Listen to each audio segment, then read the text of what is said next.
Former U.S. President Donald Trump warns of potential death and destruction if he's charged in a criminal case under investigation in New York. Hello, I'm Mike Walter, sitting in for Anna Naidu, and this is The Heat.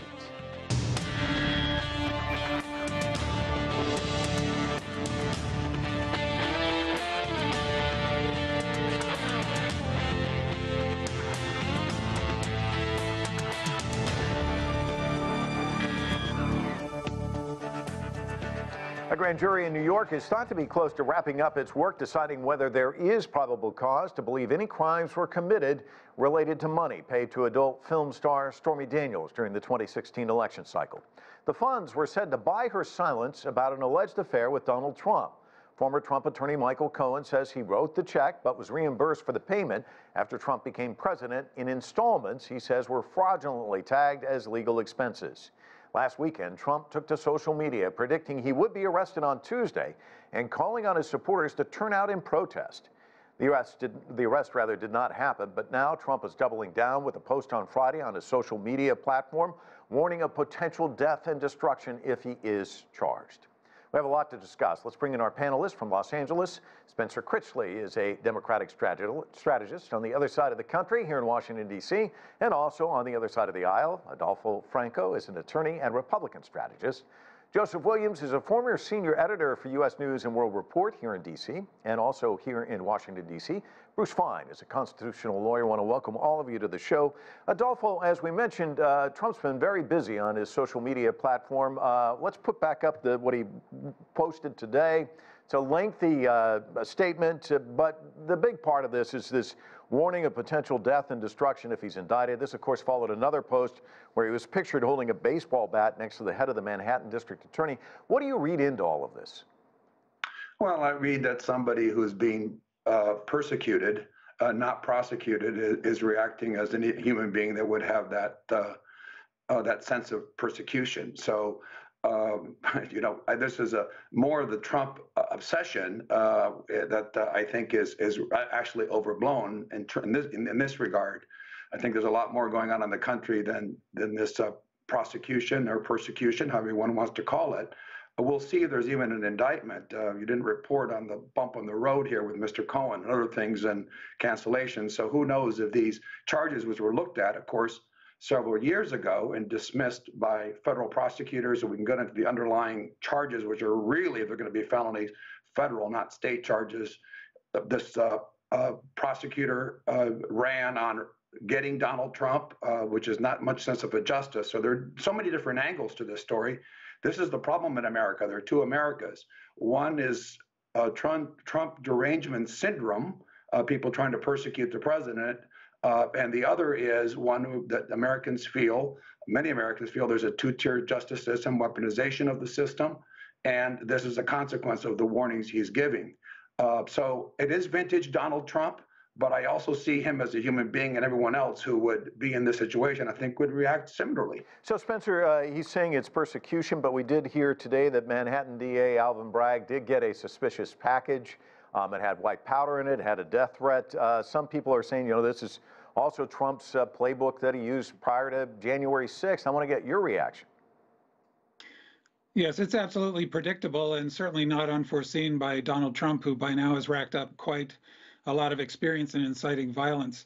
And I think to say that this is the way any human being would react is to suggest that just any human being should be president of the United States or a leader of one of our major political parties, for example, as Donald Trump is right now. Also, the personalization of this issue, as supposedly everybody just hates Donald Trump for some mysterious reason, is also part of this. And it's typical of what Trump represents. It's often confused as conservatism, but this has nothing to do with conservatism. This is authoritarian ethnic nationalism, and it's the classic playbook where a supposed strongman claims to embody the spirit of a great nation and is infinitely innocent and promises to realize all the dreams of his followers, which Trump has explicitly promised. He can never be guilty of anything, whereas his opponents are guilty of everything. So this is absolutely predictable, and it's just more evidence of why this person should never be close to any public office, let alone the presidency, and why his party should acknowledge that it has abandoned conservatism in favor of ethnic nationalist authoritarianism, otherwise known basically as gangsterism. Oh, Bruce, let me ask you about the case itself in New York. Well, I'll get to you in just a minute, Adolfo. I want to talk about the case. We can get back into the politics of things in just a minute or two. We have plenty of time. Bruce, talk to us about this case. What's the exposure for the former president? Does the Manhattan DA have a good case here? Well, the theory is relatively straightforward. You know, there are basically two elements. One, were hush money payments fraudulently recorded as legal fees and a business expense. That's the misdemeanor. The second element here is if the purpose of the concealment of the real reason for the payment was to make a campaign, an in-kind, if you will, campaign contribution, $130,000, to help Mr. Trump win in 2016, then that compounds the crime from a misdemeanor into a felony. Now, the purpose issue is one that's, you can say, is not open and shut case. Some argue he was trying to protect himself from embarrassment before his wife. His wife's former chief of staff said she knew about it well before the payment was made, so there was nothing to conceal. But that's an issue, but it's certainly not a far-out issue. One of the legal questions here is a matter of interpreting New York law is that the campaign violation would be a federal offense, failing to report a contribution of that size. And it's a little bit unusual for a state criminal prohibition to incorporate as an element of the offense a violation of federal law. But I've had cases in New York where even on the civil side, that is the way in which the law has been interpreted. And so that's where we'll see. That's why we have juries. Bruce, this is not, however, an unprecedented. John Edwards, who was a Democrat, was prosecuted, for a payoff made to his mistress. He was acquitted on one count. The others were hung verdicts, and he never had a retrial. And also with regard to the idea that, this is normal reaction. Richard Nixon was about ready to be indicted before he got pardoned by President Ford. And despite Mr. Nixon's hostility to the press, he never resorted to the kind of violent language that we've seen from Mr. Trump. So this is not an ordinary human being reaction. Bruce, I also want to ask you about some of the other legal developments today, because we've got you on here, and it's great to get kind of a legal framing, not just a political framing. His attorney, Evan Corcoran, testified before the grand jury about the classified documents case. Some estimates he was in there for 3 hours, maybe 3.5 hours. Another Trump attorney revealed today that he voluntarily testified before the same grand jury back in December. And then a judge today basically told much of his inner circle, including his former chief of staff, Mark Meadows, that this executive privilege clause is not going to stand up. They're going to have to testify before the grand jury on the January 6th side of things. Give me a sense of these developments. How important are they? Well, they are important. You may recall, let's take them in order. First, his attorney down in Mar-a-Lago. Even prior to this case, one of his other attorneys, John Eastman, had to disclose communications with Mr. Trump because a federal judge, by a preponderance of the evidence, said that the communications were in furtherance of the crime of defrauding the United States and at least and obstructing a congressional proceeding, namely the counting of presidential electoral votes. So that's already on the record. Here now we have another judge saying that there's cause to believe that the communications between Mr. Trump and his attorney related to obstructing justice, that is, not thoroughly searching Mar-a-Lago to determine whether they're presidential documents that needed to be returned to the National Archives, and was discussing how they might be able to hide or obliterate records. And that would be, I think, very devastating to Mr. Trump. It's a far more serious crime than the Stormy Daniels hush money payment. With regard to Mark Meadows, I think it's not only does it mean that Mr. Meadows will have to testify with regard to his communications with Mr. Trump, and we know from the January 6th hearing that some of them concern Mr. Trump and his reaction to witnessing the violence up on Capitol Hill and what his response was, like, well, maybe Mr. Pence deserves to be hanged. That would be very damaging to the president because it would show he didn't have any innocent intent, that all along he anticipated and intended that the mob would resort to some kind of violence to stop the the counting of the votes for the peaceful transfer of presidential power. Why is that important? Because now you're in the jeopardy of insurrection, which would be a crime if he's convicted of it, would disqualify him for 2024. Joseph, let me ask you about Trump and his actions on social media. Earlier this week, as we mentioned, he said, I'm going to get indicted on Tuesday. And then he said, I want all these crowds to show up and protest. He wasn't indicted on Tuesday. We didn't see this formulation of large crowds hitting the streets. What are we to discern from all of this? And it seems as though, his statements on Truth Social tend to be more aggravated, more aggrieved as we go along, as the week persists. Clearly, there is some anxiety with the former president about the fact that this is still ongoing. I mean, generally speaking, we've seen 2 years of him or 4 years of him in office, and generally when the stakes get high, that's when the rhetoric gets hot. So it's easy to believe that this could, in fact, come in the next week and a half, that there could be some action in Manhattan in the district attorney's office, send down an indictment for the president. There's been a lot of stories, a lot of talk about how he would surrender himself. There wouldn't necessarily be a pourboire, that sort of thing. But I think the larger picture is that there's a split verdict, if you will, in among his grassroots supporters. There are many people who feel like they're ready to move on. They're tired of the drama. They're kicking the tires on a lot of presidential candidates, while he still has a very much a diehard base. Now, that diehard base is ride or die. I mean, they will go to the president, to the gates of hell if necessary. They've said so, and they've proven that they'll respond to his actions. But it's really striking to me that he said something that a lot of people were very skeptical about, that there would be a precise date that the indictment gets handed down, and that he called upon his people to come and protest. They were bracing for it to protest because you always have to take these sorts of things seriously, and it didn't happen. So I think that may indicate some lack of strength, that he's not nearly as strong as he thinks he is. I think he's still a formidable political opponent, and he still has a very tight grip on the Republican Party, but things may be less a lock certain that he would get this kind of support 4 years after being out of office that he did in 2016, 2017, and even 2020. And Adolfo, a lot of people keeping their eye on this. Of course, Florida Governor Ron DeSantis just sat down with this lengthy interview with Piers Morgan. It seems he's inching closer to a run for the presidency in the Republican Party. And in the interview, he says he thinks he can beat Biden, and he also took a bit of a swipe at Trump. Let's listen to what he had to say. I get personnel in the government who have the agenda of the people and share our agenda. If you bring your own agenda in, you're gone. We're just not going to have that. So the way we run the government, I think, is no daily drama, focus on the big picture, and put points on the board. And I think that that's something that's very important. No daily drama. He wants to present himself, hey, I'm the Trump candidate without the drama. Is that a winning message?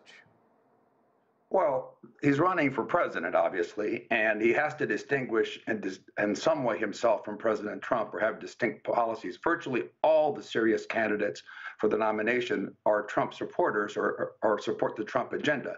So if you share the same agenda and you share the same goals, what is the difference? Why not stay with the original, which is Donald Trump? So you have to do something to distinguish it. I think he's going to talk a lot about his accomplishments as governor and so forth. But beyond that, there has to be some distinction. It's a gingerly road that you have to tread here. I mean, you have to do it gingerly to tread that road. But you have to do something, because unless you are on the very few candidates, Republican candidates, that oppose the Trump policies, which are very few, or would do things differently, you have to do that. So I think, obviously, this is typical of any primary, whether it's Democrat Party or Republican Party. You have to make the best case. I will say, though, just quickly on the program, typical of this program, I have three voices against one. The so-called neutral legal analysis, no comment on the statute of limitations issue. This is a novel idea of a state action by a DA, and then trying to tie in a felony charge, which is really a federal issue. Of course, this was looked at by federal and state prosecutors years ago. So other than a persecution 6 years later, what is new? And that's not lost on anyone. And of course, purpose is key. This was an affair he was having with this person, supposedly, and of course he would want to keep that. There's no indication this was an in-kind contribution or a violation of federal law. This is political persecution. And to the polls and to the comments made about Donald Trump's soft support, every poll I have seen since this began, Donald Trump's support has grown and Mr. Governor DeSantis' support has diminished. So I think President Trump remains the odds-on favorite and the strongest candidate and is strengthened by this. And I would take the advice of Jen Psaki and other Democrats to say this Manhattan prosecution, probably not a good idea and probably will hurt us. If this indictment, if there is one, is beaten and Donald Trump is vindicated in Manhattan, he'll become the next president of the United States. Spencer, to that point, a former Republican representative says indicting Trump will be a $1 billion gift in kind from Democrats to Trump's 2024 campaign. Just to kind of riff off what Adolfo was saying, you know, the victimhood could help Trump solidify his base, get more donations, in fact, lots of them, and also help him win the nomination, as Adolfo's putting forward. Is this, as Adolfo was saying, is this an overreach on the part of this prosecutor? Well, I think there's a fundamental confusion here that's really revealing between the rule of law and the process of justice versus politics, and the assumption that the Democratic Party and the Department of Justice or the Manhattan District Attorney under a Democratic administration would somehow be inextricably linked, which of course was exactly what Trump was pursuing and which his party has come to see as normal. And this is what I mean by the ethnic nationalist authoritarianism, which essentially is just gangsterism, where there's one person who's all powerful and everybody else benefits by swearing allegiance to him. This is fundamentally a pre-modern viewpoint. It's much more like swearing your allegiance to a king or to some kind of tribal warlord.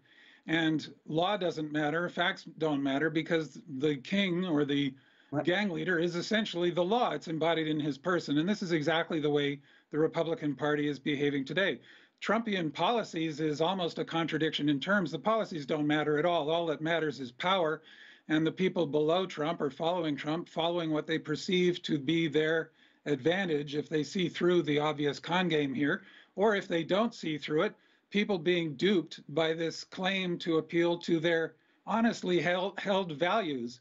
Unfortunately, people who are honestly religious or who have honest traditional values have shown that they have a propensity to believe in things that they might not be able to prove scientifically, but they feel have a deeper or higher meaning. And I think that that can easily be a noble characteristic of human nature, but unfortunately, it's also a way of signaling your vulnerability to a con man, whether it's a fraudulent preacher or a con man as a president. It's essentially the same thing. Well, there you go for the rule of law. You draw a conclusion before anything has been debated, decided, or otherwise put before a court. And in addition to that, didn't this prosecutor run before he saw anything on persecuting President Trump? Wasn't that his mantra? That's not weaponizing the justice system. I'm going to get Donald Trump without any evidence. The Manhattan District Attorney, Mr. Bragg, refused to go ahead with this case about a year ago. No, he did. And suffered all kinds of political criticism for that. That's not true. But it's an indication, I think, that the rule of law should be independent of the political process, and that's what we must all struggle to uphold. You can try to shout over me, Adolfo, but it's not going to make your claims any more credible. And unfortunately, I've come to accept that the coherence or factual basis of arguments like this are irrelevant, because essentially it's all about distorting the truth in the service of power. A supposedly blind justice system when someone runs on a platform to persecute a former president? And you're just saying this person should never be president? That's up for the American people to decide. Okay, we're going to have to move on. Bruce, let me ask you about Fox News anchor Tucker Carlson. He defended Trump's tactics. Let's listen to what he had to say. Settlements like this, whatever you think of them, are common, both among famous people, celebrities, and in corporate America. The result is usually known as an NDA, a non-disclosure agreement. Paying people not to talk about things, hush money, is ordinary in modern America. Bruce, is that a winning strategy, defense strategy? Well, I don't think that it's all that persuasive, simply because she could have paid the hush money well before 2016. because he had his affair well before then. If he wanted to pay hush money, why wasn't he paying it then?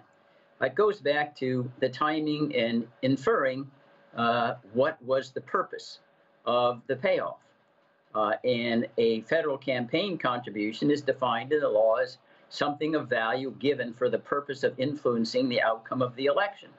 So whether or not other men or women who have affairs make payoffs is kind of beside the point, because here the issue is not the payoff by itself is not the crime.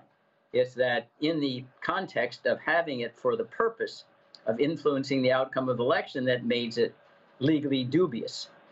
Moreover, I can certainly tell you that I do not believe that it's customary, even among celebrities, to throw around $130,000 to women who they say they never had any sex with. Remember, Mr. Clinton said he never had any sex with Monica Lewinsky as well.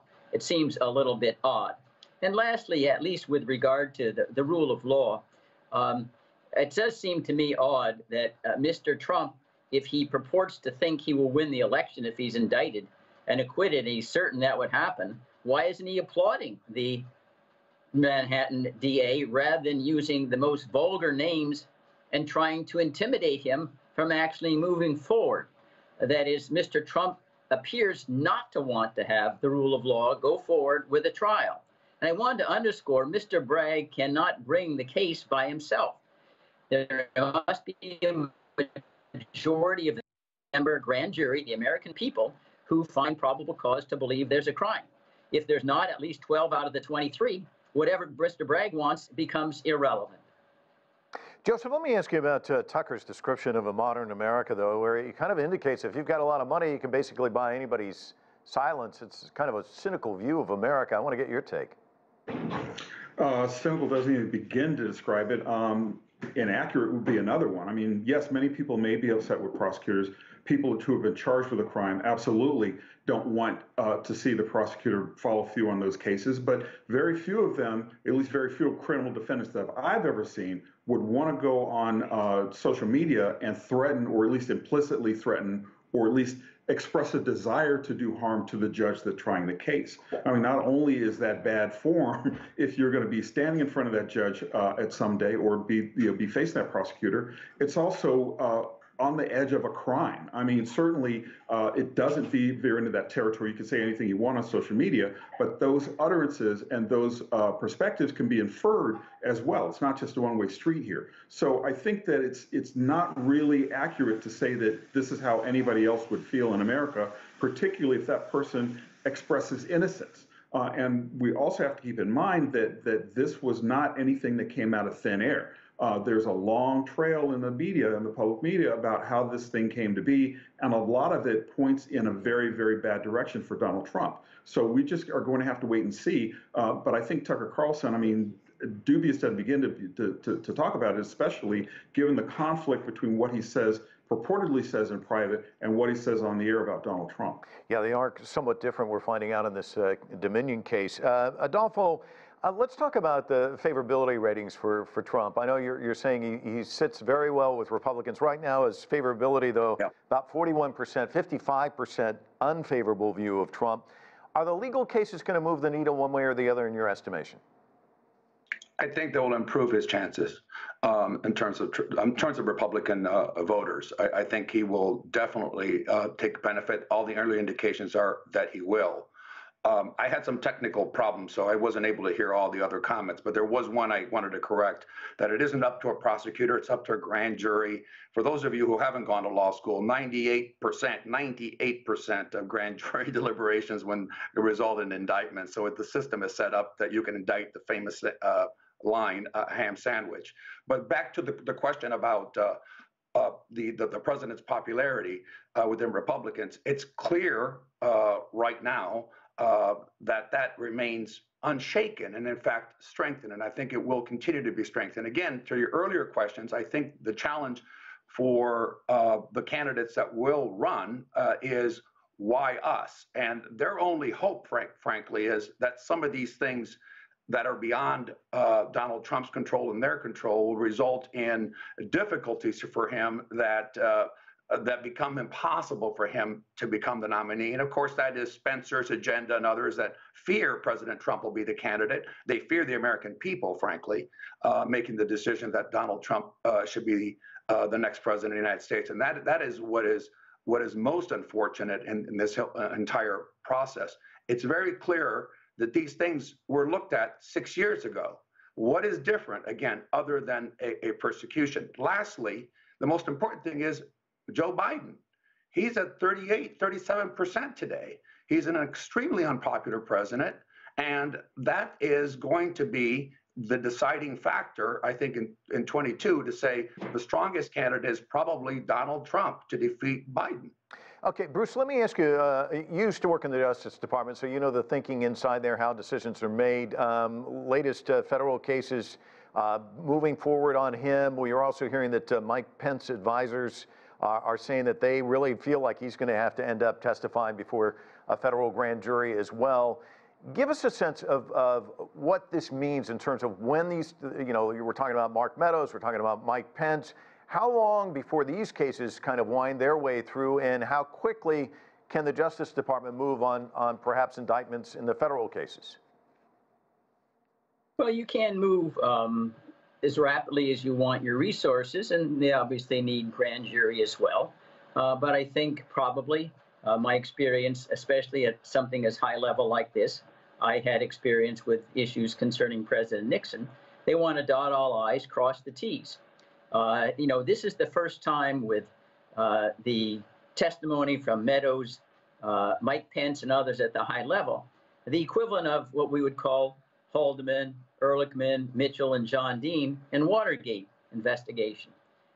Before now, we've only had second-tier testimonies.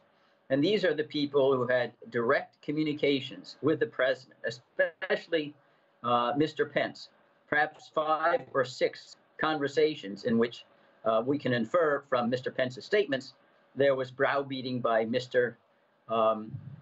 Trump, including curse words, to try to get him to violate his obligation to, quote, count the electoral votes under the 12th Amendment and the Electoral Count Act. Why is that important? Because it shows and adds gloss to Mr. Trump's intent on January 6th in speaking to his huge crowd and saying, go march, take the country back. You know, you got to fight for everything, was the intent and perspective one that anticipated violence, anything to stop the count. And that's why I think the cases are important. I would think, based upon Watergate, which is the closest analogy to the current investigations, that we will have something in the next 4 or 5 months out of Mar-a-Lago investigation and out of the January 6th investigation, one way or the other. All right, Bruce, thanks so much for that analysis. I want to thank all our guests for joining us. Great discussion. That's going to do it for this edition of The Heat. I'm Mike Walter in Washington, D.C. Thanks for being with us.